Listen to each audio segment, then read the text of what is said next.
Now that we've talked about negative feedback, let's talk about positive feedback. So I just want to reiterate, there is nothing bad or improper about negative feedback, nor is there anything bad or improper about positive feedback.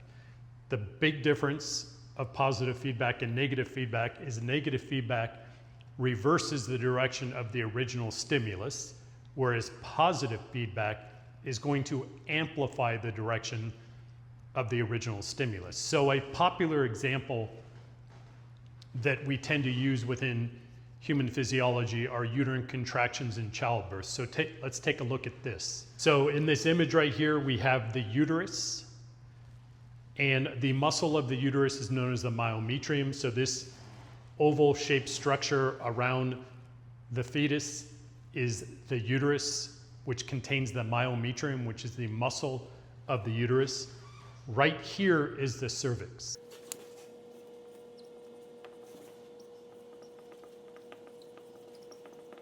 Right here is the birth canal or vaginal canal.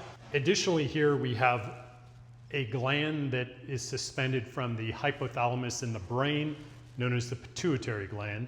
Specifically, the back portion or posterior portion is known as the neurohypophysis, also known as the posterior pituitary. The posterior pituitary releases a neurohormone. For now, we can just consider it a hormone known as oxytocin. So this is what happens during roughly week 38 to 40, whenever the baby is ready to be delivered. One of the first things that's going to happen, as long as the baby is in this orientation, is the baby's head is going to push on the cervix. And when the baby's head pushes on the cervix, it's going to stretch the cervix. So to be clear, the baby must pass through this hole right here to be delivered through the vaginal canal or birth canal. And as the cervix dilates, once it gets large enough, that baby can be released, but not until then. So when the baby initially gets large enough to push, not physically push with their hands, but their head is generally pushing against the cervix, that is going to stretch the cervix. And the stretch of the cervix is going to send a signal to the neurohypophysis.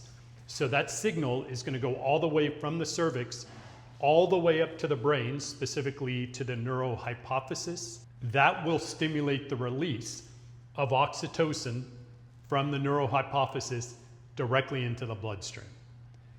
Oxytocin is then going to proceed to go to the uterus and stimulate the myometrium to contract and push down on that baby and push that baby again towards the cervix.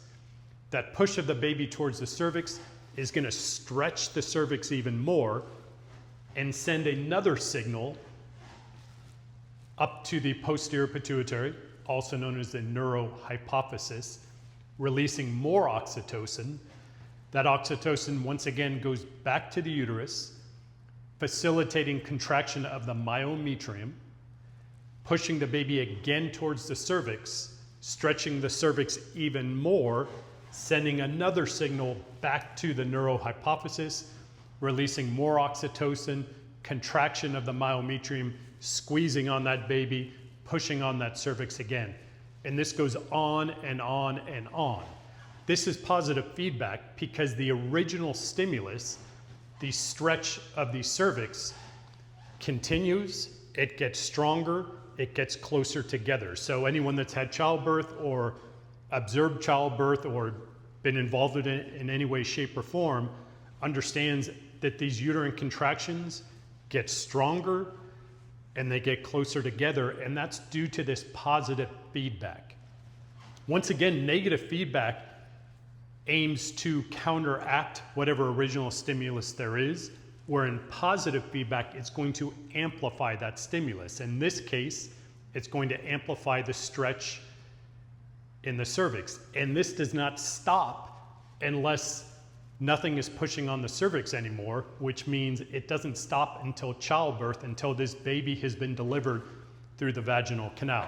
Now, certainly there can be uterine contractions after birth, but by and large, the uterine contractions diminish dramatically once the baby is delivered through the vaginal canal.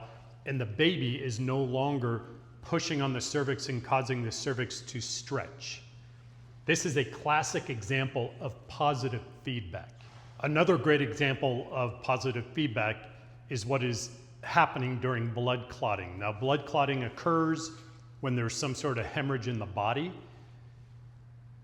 And when there's a hemorrhage, a blood vessel has been lacerated, and part of the makeup of the blood vessel wall is collagen. So when that collagen is exposed, it's going to activate this plasma protein known as factor 12. Don't worry too much about what factor 12 is. It's a signaling molecule very similar to a hormone, and it's floating through the blood in an inactive form. That is to say, we don't want blood clotting occurring unless we absolutely need it, because then it can cause serious problems within the body and within the cardiovascular system, within the brain, within the lungs, and the list goes on and on and on. So we have these inactive forms or factors that flow through the blood in the event a blood clot needs to happen due to a hemorrhage or laceration.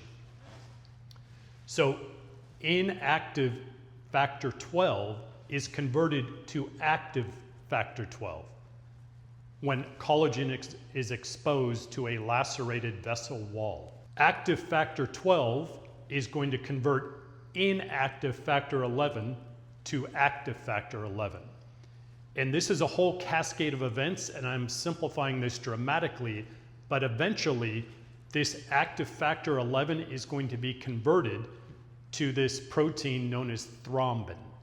And thrombin is going to convert in another inactive plasma protein known as fibrinogen into fibrin.